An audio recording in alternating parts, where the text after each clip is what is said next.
Hello everybody, it's Winback, and today we're going to be playing a character who's just so fucking complicated that nothing ever makes sense, and you never know if you're playing him correctly unless you're really good at him. It's Tyrael! The team comps are going to be Rhaegar, Genji, Cassia, Tyrael, and Deathwing versus Whitemane, Zeratul, Tracer, Anubarak, and Abathur. So, I don't know really how to begin when it comes to Tyrael, so I guess we'll just go over his abilities. His Q, Eldruin's Might, you're just going to throw your sword, it's going to do some damage, and it's going to slow people, and then when you teleport it, it's going to slow them again. It's going to slow them again. You can teleport to your sword, you'll watch it fucking happen a whole bunch this game, I'm sure. Your W, which you just saw there, is Righteousness. That's going to be a big old shield around Tyrael, and it is going to it's going to shield minions and allies for 40%. Of the shield, as long as they're in the circle. If we take our level 1 talent here, Justice for All, that gets bumped up to 75%, which is nuts! Smite is our E ability. It's that big ol' sigil that we put on the ground. It is going to deal 156 damage, and when people run through it, they are going to get their movement speed increased by 25% for 2 seconds. Pretty nuts. It's pretty nuts. Tyrael's trait is called Archangel's Wrath, and it is probably just the worst trait in the game, but also good, but also really bad. I don't know. It's hard to tell if you're doing the trait with Tyrael correctly, because he has to die to use it, which is, you know, like, who really wants to die? But when you die, you come back as an explodey Angel Echo, and you do a lot of damage. But the more people that you hit with your trait, because it's just a big old walking circle of damage, means you are going to reduce your death timer by 10% for each hero hit. So, if you manage to hit 5 people, which is fucking insane and will never happen, you get your death timer reduced by 50%. Now, I know what you're thinking. It's like, oh my god, that sounds like a lot of work. And you're right, but when you're on a 60-second death timer and you can take 6 seconds off of that bitch for hitting one person, I mean, it's probably worth it. It's probably worth it. Ugh. Tyrael is one of the most mobile characters in the game with his Q, Eldruin's Might, and being that he is a tank, it is all about creating horrible engages against the enemy team, or making them make horrible engages against you. He's just really kind of bait and switch kind of character. He is also very much into I don't really know how to describe it. He's a support tank. So Tyrael does not have any hard CC outside of one of his ultimates, which is Judgment. Judgment is a targeted stun. He goes unstoppable. He dashes to people, slams them, they're stunned. It's cool. It's a really cool ultimate. It's probably my favorite of the two. But that is it for CC for Tyrael. So, the only other things that he has in his kit to make tanking possible are his health bar, the slow on his Q, and then his supporty abilities. So, his shield, shielding all of our teammates, and then speeding up our teammates while dealing damage with our E, our smite. So, there's some talents that you're going to pick up with this build specifically that are going to help further push our teammates. And we'll talk about the talent build here in a second. But Tyrael in general is just kind of a harass and save monster. So I can't do anything with Deathwing because, you know, fucking Deathwing stuff. Okay. Well, he's gonna die. Nothing I could do there. I don't think I need to worry too much about Tracer. I'm going to die, but my team is headed down for the tribute, or I mean the altar, so we should, maybe we'll get it? We already got the top 2. I guess we don't necessarily need it. That's fine. We can let that go. It's okay. Where was I? Oh yeah. Well, being that Tyrael is a mobile support tank, that is how you have to play him. Being aggressive with him is completely possible. You can do a lot of damage with your autos and your smite and all that stuff, but you have to do it at the right time. You also have to be aware of the rest of your team, because if they need help, you are the one who is going to provide it with your either W or your ult Sanctification if you didn't go Judgment. Judgment's the easier ult in the game. I think Sanctification is one of the most insanely difficult abilities in the entire game to utilize, and it is absolutely maddening how often it misses. But we'll get into that. The build for us, we're going to go, like I said, Justice for All is going to be our level 1 talent, so we can shield our buddies more. Oh, man, shield our minions more, too, which helps, definitely helps in lane. If it's just 2 minion waves fighting each other, but one of them has a whole bunch of shields from Tyrael, you can tell which one's going to die first, right? So one has more health, the other one doesn't. Bound by Law is what I pick up on level 4, and I do this because harassing people with Tyrael in the backline is super important, and keeping them, oof, she got away with a fraction of her health. I wanted to go in so bad there. Lost my train of thought again. So, anyway, Bound by Law is going to increase the slow by 10%, which is going to put it up to a 35% slow. When we hit them with the Q from Eldruin's Might, which is just the one that we throw out, or the one that we re-teleport to. And then from there, we're going to slow them by 35% for every, or we're going to refresh the duration on the slow for every auto attack that we hit those fuckers with. So, having White Mane slowed by 35% for the foreseeable future is very, very, very good. I don't know how we lost that mid-shrine. A little bit spooky. See if we can get out of here. We're not going to. If we can hit one person, we're going to hit 2. Got 20% off our death timer. Only 13 seconds to go. It's pretty nuts. It's pretty nuts. It's a really good ability. Well, it's not a really good ability. It's a really good change that they made to the ult very recently. Up until, I think, earlier this year, or maybe late last year, Tyrael's trait was just blow up on people and hope you do damage. And it's kind of like, okay, that seems shitty. So the dev team was like, okay, here's our attempt to make this ability less shitty. Good luck. Is there an Abathur in this bush? There can't be. There is an actual Abathur in this bush. Buddy. Just random Abathur kill. That's fine. You know? If you ever had a bad Abathur game, you could live vicariously through this moment because that slug got his shit slapped. But anyway, back to the build. So, Bound by Law, it's mainly our CC tool. Everything else on this tier, it's kind of...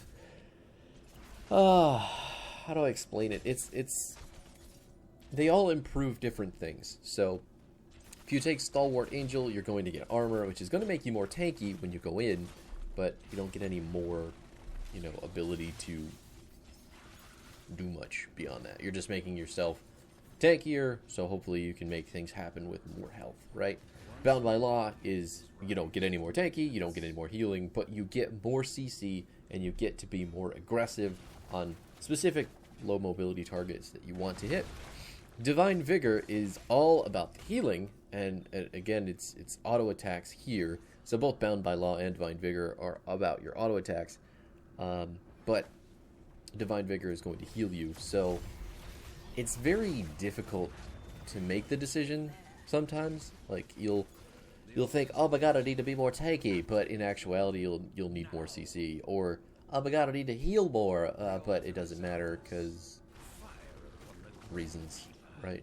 I don't know. I just think the Bound by Law has the most value for what it is. Oh, just walk into the circle. Yes, there we go. Got to get Rhaegar out of the cocoon. Everything's perfect. All right, okay. Everything is. We're gonna make it. We're gonna live. There's a huge pull on the Anubrak, who is actually going to get away. That's upsetting. That's really upsetting. So at level 7, we're going to pick up Purge Evil, and this is going to cause our Smite to increase our basic attack damage by 60% for 4 seconds. Each enemy hero hit by Smite increases his basic attack damage by 60%. So, imagine for a moment you hit 2 people with your Smite, which is completely possible because the area of effect is fucking enormous. You're now doing 120% extra auto attack damage that are slowing your friendly neighborhood white mane. 216 we're hitting for right now. And she's slowed, and I can just fucking stay on her infinitely with my autos, with my smite, with my team, with my Q. Like, everything about this is just, it's such a good talent, and I don't understand why it doesn't get picked more. Because it seems fucking broken to me. Reciprocate is the big shield talent for most people. I don't get why. I guess, like, they think, oh, Tyrael's gonna get more wave clear. And fine, I guess, but, like, what is this? This is 300 damage. I just slapped white mane for at least 500 with my autos. Oh my god, we've been cocooned. So, I mean, you make the judgment call there. I don't think Reciprocate is worth it in any situation compared to the other ones. Because Swift Retribution is going to not only give them 45% movement speed on Smite, but it's also going to give them 25% bonus attack speed. My comp specifically, I don't much care about that. I want to be on white mane as Tyrael in this game. So I didn't want the increased attack speed and move speed for my buddies, but it still would have been extremely good on Cassia, and when we're all bloodlusted, with that going, like, just use your brain and tell me that the math on that is not absolutely fucking absurd. Yeah, I think we can leave this talent tier pretty much alone. Reciprocate is dog shit. The other two are fucking incredible. Sanctification, I could fucking write a dissertation on why this is such a good ability, but at the same time, I'm just like, ugh, Tracer living by a fraction of her health bar again. Sanctification is, it's got a 0.5 second channel time, and it is going to make anybody standing in it, with the exception of Deathwing, 100% invulnerable. They cannot be targeted, they can't be CC'd, they can't even be clicked on. They're just completely removed from the game while still being able to do shitloads of damage and whatever else that they want to do, as long as they're standing in the circle. So, it's usually why you're going to see Tyrael played into a lot of very high-pressure dive melee comps, because he can go right up there with those melee heroes, pushes R button, and then while the enemy team is trying to counter-engage on the melee heroes, suddenly they're fucking dead, because you can't hit them. It's insane. It's also got some save potential, obviously. I mean, you can, with the amount of movement Tyrael has, it's very possible to just hit R and hop on somebody who's very low health and keep them from dying, so. Or at least keep them alive long enough to get a counter kill. The ability, like I said, I mean, it goes on for ages how good the talent is, and for a billion more ages about how to use it, so. It's the better ult, it always has been. It's really sad that it is, but Judgment is the most fun ult, easily, and it is going to be a very clear engage for your team if you don't think that they're going to do anything with Sanctification. I mean, please, the minion count, oh, the minion aggro killed Rhaegar. Upsetting. At 13, we're picking up Sword of Justice. I know, a holy ground, right? Like, everybody, holy ground, holy ground, holy ground. It's all about holy ground. Pick holy ground. Holy ground is amazing. I will not lie to you, especially on Towers of Doom, where some of these chokes are very, very small. The narrowness of the chokes is going to make holy ground completely block them off. So if someone's trying to run away, obviously they're fucking split. Abathur's dead. Fantastic. Holy ground gets shitloads of value, but as much as I think that's great, Sword of Justice lets me throw the sword in, stay on top of Whitemane, make her life a living hell as much as I can, and then when her team goes to engage on me to get off of her, I could just blink right on back to my team, my healer, everybody go in the opposite side of the team fight. Oh my god, the cocoon. And there we are. So Sword of Justice essentially is just going to be, it's a very big, how do I explain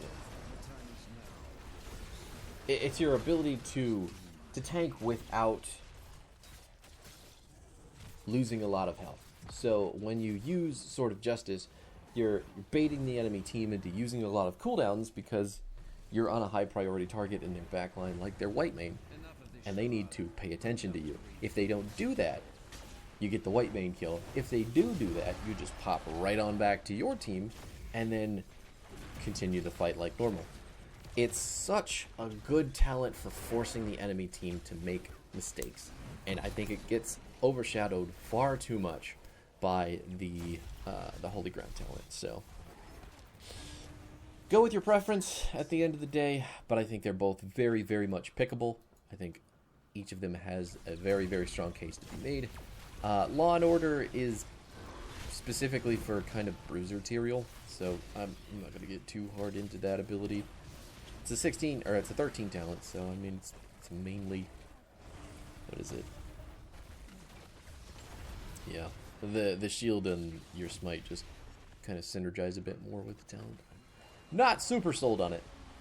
Smite the Wicked is what we picked up at 16, though.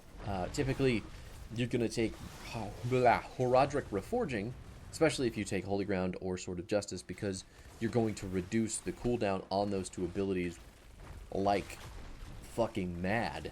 But in this game specifically, the reason that we picked up Smite the Wicked is because I want the smite value. I want to have my E up more often, and because I'm going to have my Sword of Justice and my Eldruin's Might out for so long, the Q, the cooldown on my smite is going to refresh so much faster, so much more often. It's just absolutely fucking nuts. So while Eldruin's Might is active and for 2 seconds after teleporting, oh look, we're just going to take the boss and end the game. I didn't even get to really go over how good this game was, but that's going to be Smite the Wicked. It just keeps your smite up for as long as you've got your Q up, which is also going to be, like, the uptime on it is just nuts. I'm going to die? I'm not going to die. Too many shields, too much damage, too much sanctification, too much for the enemy team to even try to recover from.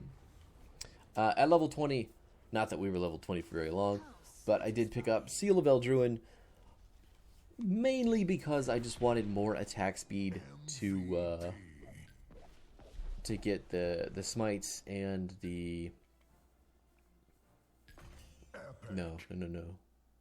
the slows off of our Q, and then obviously the damage from our Purge Evil. Yeah. He was talking about chicken nuggets here. I'm not sure if that was clear or not, but yeah, he had his chicken nuggets delivered in the middle of the game. You're welcome for that insight into the chat of the video game. Here you go again, though, just in case my long-winded explanations of the talents weren't good enough. Justice for All at 1, Bound by Law at 4, Purge Evil at 7, Sanctification at 10, Sword of Justice at 13, Smite the Wicked at 16, and then Seal of Eldruin at 20. Not necessarily because this is the best talent, but I had a very specific plan for it with my level 4 talent and my level 7 talent. So there you have it. Thank you so much for hanging out. Let me know what you think of the build. I know it's a little bit wonky, but I am always open to the comments. Feel free to like, subscribe, do whatever YouTube thing really tickles your fancy. And I will be back tomorrow with the final video of the week, who will admittedly not be a tank. I know. 3 tanks in a row, right? You're just like, what the hell are these warriors? Okay, bye.